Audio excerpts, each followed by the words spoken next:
네, 안녕하세요.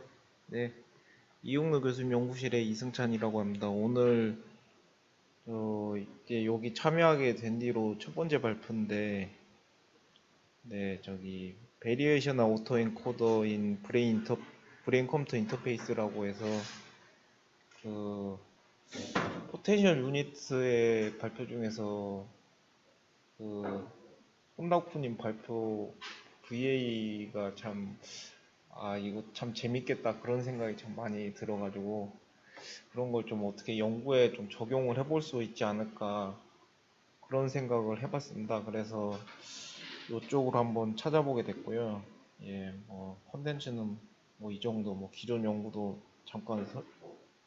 그 잠깐 소개하고 그 다음에 주제하고 뭐 발표 논문하고 논문 쭉 소개하는 걸로 하겠습니다. 네, 그래서 기존에는 이제 브레인 컴퓨터 인터페이스라고 이제 뭐 이제 여기 몇 분 많이 연구하시는 걸로 알고 있는데 이제 뇌 신호를 처리해서 이제 뭐 이제 외부 기기나 컴퓨터 같은 거 제어하는 그런 연구를 그런 연구 중에서 이제 저는 이제 장치 소스 쪽을 이제 보고 있습니다. 이제 여기 와이어리스 BCI 시스템이라고 해서 이제 저는 이쪽을 어쩌다가 보니까 하드웨어도 조금 기존에 좋아하고 그런 게 있어서 이제 개발하게 됐고 이제 요쪽은 좀 이제 그만하려고 하고 이제 시그널 프로세싱 좀 하려다 보니까 이제 이렇게 어 요런 모임에 같이 참여하게 된 것 같습니다. 예. 그래서 이제 기존에는 이제 하이브리드 BCI 시스템 장비 개발했었는데 여기 그림이 나와야 되는데 지금 잘 안 나오네. 그래가지고 이제 뭐 이렇게 보드도 제가 부품 회로 설계하고 부품으로 해서 다 개발해서 이렇게 어, 건식 전구 기반 이제 캡을 만들어서 이제 실험을 이렇게 진행을 했고요. 어, 이제 나온.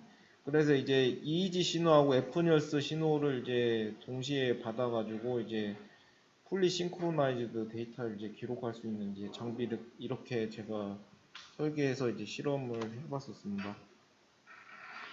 네, 그래서 이제 그 포텐셜 유닛 들으면서 이제 주제를 이제 선택을 어떻게 하게 됐냐면 이제 BCI 연구에서 가장 문제점이 되는 것 중에 하나가 이제 데이터 수집이 까다로워서 실험 데이터가 많이 얻기가 힘들다는 점이 있습니다.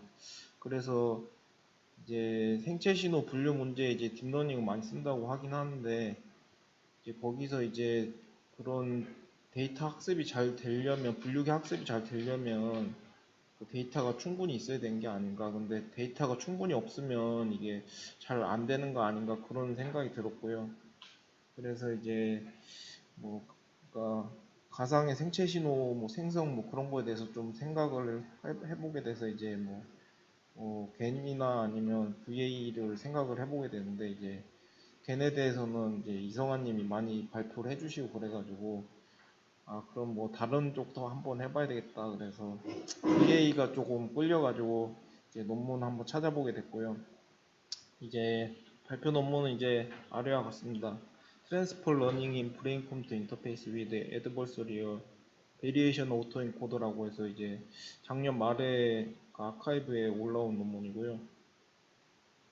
그래서 이제 뭐 금년에 이제 EMBS 컨퍼런스에 이제 발표를 했는지 할 건지 이건 잘 모르겠습니다. 어쨌든 이제 발표를 하는 논문 그런 논문인 것 같은데 이제 여기서 보면은 이제 키워드가 이제 트랜스퍼 러닝도 나오고 이제 애드버서리어 베리에이션하고 오토엔코드도 나오는데 이제 아까 손락프님이 발표해 주신 것처럼 이제 트랜스퍼 러닝도 이제 BCI 연구 쪽에서 또 이슈가 되고 있는 게 이제 아까 얘기했던 것처럼 이제 생체 신호는 획득하기가 좀 까다로워서 많이 얻기가 힘들다는 그런 점이 있기 때문에 이제 기존 데이터를 어떻게 좀 잘 활용을 할 수 있지 않을까 프리 트레이닝을 그걸로 해서 해볼 수 있지 않을까 그렇게 많은 연구자들이 생각하고 있고 그런 연구로 또 많이 찾아볼 수가 있습니다.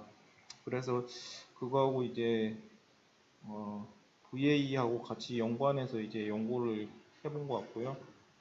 이제 기존의 이제 VA 오버뷰 같은 경우는 이제 손낙구님 그 발표 자료에서 간단히 떼왔는데 이제 오토 엔코더긴 하는데 이제 여기서 이제 제네레이티브 모델에서 그, 그 PEG의 계산이 어려우니까 이제 가우시안 분포처럼 이제 쉬운 분포로 분산하고 그걸 이제 KA 다이버전스를 계산해서 그거를 줄어들도록 트레이닝을 시키면은 이제 어떤 가우시안 분포에서 어떤 점을 찝었을 때 자기가 마음에 드는 그런 데이터를 뽑아낼 수 있는 이런 제너레이티브 모델을 이제 설계할 수 있다. 이제 VA에서 배운 내용이 대략 그런 것 같고요. 그래서 뭐 수식은 이제 뭐 이런 게 있는데 그래서 뭐 미니마이제이션 뭐 이제 KL 다이버전스 부분은 이제 미니마이제이션하고 이제 이 왼쪽 텀을 이제 맥시마이제이션 하는 그런 러닝으로 이제 VAE라는 이제 네트워크를 잘 학습시킬 수 있다. 이제 뭐 그런 내용을 이제 포텐셜 유닛에서 잘 들은 것 같습니다. 이제 그렇게 돼서 이제 잘 학습이 되면은 이제 레이턴트 스페이스라고 이런 공간이 형성이 되는데 이제 거기서 이제 원하는 부분을 뽑아서 이제 디코더에 넣으면은 이제 데이터가 이렇게 나오게 됩니다. 그래서 뭐 3부분을 뽑아서 이제 디코더에 넣으면은 이제 이렇게 식으로 나오고 6부분을 뽑아서 이렇게 넣으면 6이 나오는 이렇게 이런 방식으로 이제 러닝이 된다고 합니다. 이제 거기서 이제 컨디셔널 VA라고 해서 이제 이 논문에서는 이제 컨디셔널 VA하고 이제 애드버서리 VA를 같이 조합해서 사용했는데 컨디셔널 VA 같은 경우는 기존 VA에서 차이점이라면 이제 라벨 정보가 같이 들어간다고 합니다. 이제 라벨 정보 같이 들어가기 때문에 이로 인해서 이제 슈퍼바이즈드 러닝이 가능해진다 이렇게 얘기를 하고 있고요. 이제 이제 오브젝티브 펑션이 이제 이렇게 좀 달라지는 점이 이제 빨간색으로 표시해 놓은 이 부분입니다. 그래서 이제 컨디션이 이제 Y 라벨로 이렇게 들어가게 됩니다. 그래서 이제 이 부분이 이제 좀 달라지게 되는 부분이 있는데 이제 여기서 인터넷에 좀 잘 이해가 안 돼서 좀 더 찾아봤는데 찾아보니까 이제 그런 이 부분이 이제 엔코더 부분이고 이 부분이 디코더 부분인데 이 엔코더 부분에 이제 그 Y 라벨이 같이 들어가게 되고 이제 디코더 부분에도 이제 Y 라벨이 같이 들어가게 돼서 이렇게 학습을 시킨다고 합니다. 그러면은 이제 그 뭐 아까 그 인터넷에서 찾아본 그 그림으로는 이제 3이라는 데이터를 인코딩 했을 때 3의 분포가 여기 생기는데 이제 그때 3의 라벨을 같이 넣어주고 이제 그러면 요 분포에서는 이제 3의 라벨도 같이 입력을 받았을 때 이제 3이라는 데이터가 나오게 되고 이제 그렇게 되면 이런 분포가 이제 여러 군데 이제 뭐 3은 여기 찍히고 이제 뭐 1은 다른 데 찍히고 그런 분포를 조합을 하게 되면 이제 조합을 하게 돼서 트레이닝을 하게 되면 이제 다음과 같이 이제 어떤 분포에 어떤 점을 찍고 같이 1을 넣으면 1이 나오고 근데 같은 점을 찍고 또 3을 넣으면은 또 3이 나온다고 합니다. 솔직히 이거는 조금 제가 아직 이해하기가 조금 힘든 부분이 있는데 일단은 이런 식으로 이해를 하면 된다고 인터넷에 좀 나와 있어가지고 일단 그림을 가져와 봤고요. 이제 애드버서리어 VA라고 해서 기존 이제 VA 대비 차이점은 이제 오토 엔코더 여기에다가 이제 그거를 이제 디스크리미네이터를 이제 추가를 이제 사이드로 이렇게 한 것입니다. 그래서 이제 기존의 이제 VA 같은 경우는 이제 정규 분포를 따른다고 이제 가정을 하고 많이 풀게 되는데 이제 만약에 어떤 데이터의 분포가 이제 정규 분포를 따르지 않게 되면은 이제 복잡하게 되고 이제 이런 분포를 추정을 하기가 어렵게 됩니다. 그래서 이제 이런 추가로 이제 디스크리미네이터 역할을 수행한 네트워크를 추가를 함으로써 이제 특정 확률 분포를 이제 전제할 필요가 없게 된다고 합니다. 이 부분에 대해서는 뭐 그렇게 얘기를 하고 있는데, 예, 이 부분에 대해서는 저도 아직 100% 이해를 한 건 아니고, 뭐 이런 식으로 설명을 찾아보니까 하고 있더라고요. 네, 그래서 이제 오늘 논문에서 나와 있는 네트워크는 이런 방식으로 되어 있습니다. 그래서 이제 기존의 EEG가 이제 타임 시리즈로 채널 바이 타임이 있고, 요거 이제 템포럴 컨볼루션하고 스페이셜 컨볼루션, 그리고 이제 뭐 네트워크를 통과해서 이제 레이턴트 스페이스 G가 있고요. 이제 그거에 이제 역방향으로 디코더를 해서 이제 어떤 타임 시리즈 X 해시 이렇게 나오게 됩니다. 거기에 이제 서브젝트 인포메이션이 이제 S라고 해서 이런 식으로 더 추가가 되는 거고, 이제 거기다가 이제 애드버서리 네트워크가 여기 또 설계되는데, 이제 이것은 그 지의 인포메이션을 받아서 요걸로 이제 어떤 서브젝트가 어떤 서브젝트의 지인가 그걸로 추정하는 이제 분류기, 예, 분류기이고요. 네, 그래서 이제 컨디셔널 VA의 이제 오브젝티브 펑션은 이렇게 되는데, 여기서 이제 그 이런 네트워크가 추가되면서 이런 식으로 이제 그 오브젝티브 펑션이 좀 변화한다고 이제 나와 있습니다. 그래서 이제 뭐 여기서는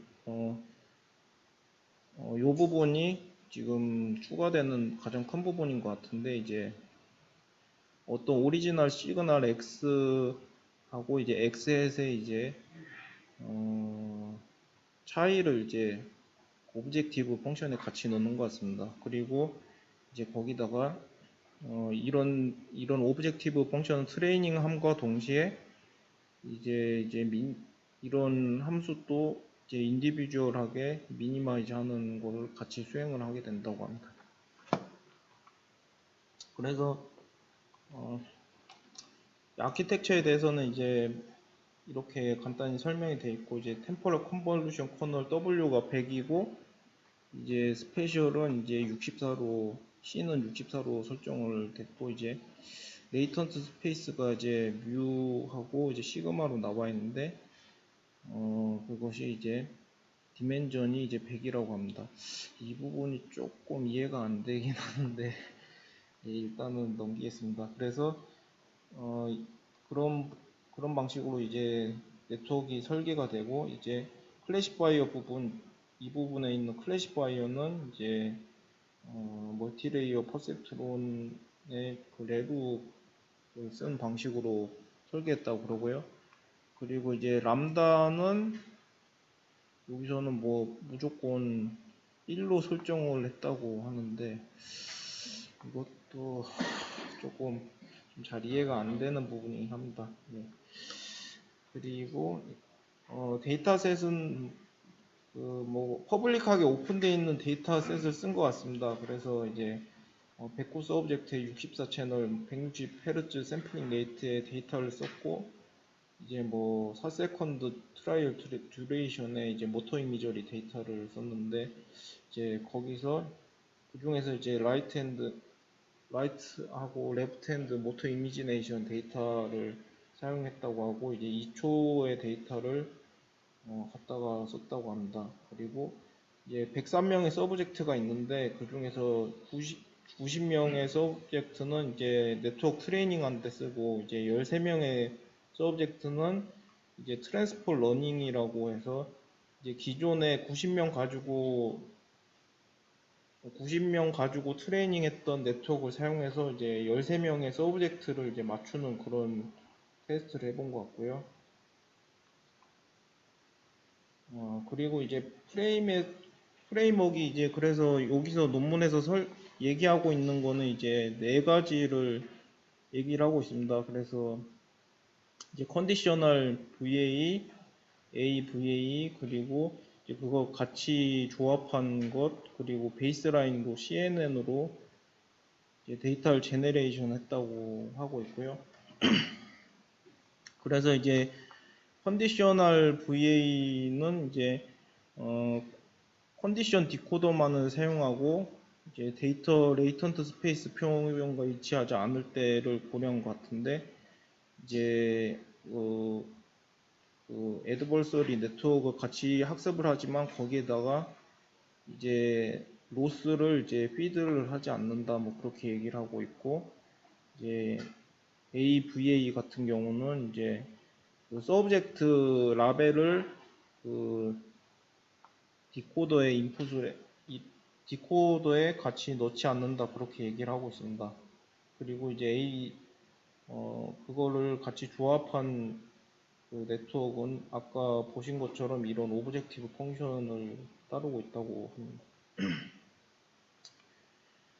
그래서 이제 거기서 90명의 서브젝트를 이용해서 이제 애드버서리 에큐러시라는 거를 실험을 했고 그리고 이제 13명의 트랜스폴 러닝 에큐러시를 계산을 했는데 이제 90명의 애드버서리 에큐러시를 계산했을 때 이제 이 부분을 조금 이해하기가 좀 어렵다는 생각이 들었는데 일단은 애드버서리 에큐러시라는 게 이제 여기서 나오는 에큐러시를 말하는 건데 그러니까 어떤 지를 넣었을 때 그 서브젝트를 제대로 판별할 수 있냐 그런 것을 설명을 하고 있는 것 같습니다. 그래서 이제 여기서 설명이 두 가지가 나는데 이제 그 높은 에큐러시를 이제 보이는 거는 이제 레이턴트 스페이스 지에 서브젝트 특징 정보가 잘 남아 있어서 이제 뭐 잘 맞출 수가 있다 뭐 그런 얘기를 하는데 이제 두 번째 같은 경우는 이제 좀 잘 이해가 안 가는데 이제 일단은 두 번째 같은 경우는 이제 여기서 보면 수치가 AVA가 가장 높고 ACVA가 가장 낮은 걸로 나오는데 이제 이 경우에 대해서 설명을 하고 있는데 이제 이 경우에는 이제 레이턴트 스페이스 G의 서브젝트 특징 정보가 이제 잘 남아있지 않은 경우 그러니까 잘 남아있지 않은 경우에 최소한 이 정도 남아있다 뭐 그런 걸 얘기를 하고 있다는 것 같은데 여기에 대해서는 제가 좀 이해하기가 조금 어려웠고요. 그리고 이제 트랜스폴 러닝에 대해서 이제 13명의 데이터를 이용한 트랜스폴 러닝에 대해서 얘기를 하고 있는데 이제 트랜스폴 그러니까 90명의 서브젝트를 갖다가 이제 트레이닝한 네트워크에서 이제 13명의 서브젝트 데이터를 이용해서 이제 그 서브젝트가 이제 그 서브젝트의 데이터에 대해서 레이턴트 서브젝트 데이터에 대해서 판별하는 그런 실험을 수행을 한 것 같고요. 이제 거기서 이제 그 ACVA가 이 사람들이 제안한 알고리즘이 가장 높은 정확도를 보였다 그렇게 얘기를 하고 있었습니다. 네, 그래서 이제 썸머리로 설명을 하자면 이제 90명에 포함되지 않은 13명을 이용한 이제 트랜스폴 러닝 테스트에서 이제 그 제안한 알고리즘이 높게 나왔기 때문에 이제 90명의 데이터를 이용해서 학습한 이제 네트워크를 이제 재활용할 수 있게 해준다 뭐 그런 내용이 있고 이제 짧은 시간에 트레이닝을 통해서 그 다음에 세미 슈퍼바이즈드 어프로치까지 확장해 나가겠다 그런 내용이 결론에 있었습니다. 네, 이것으로 발표 마치겠습니다.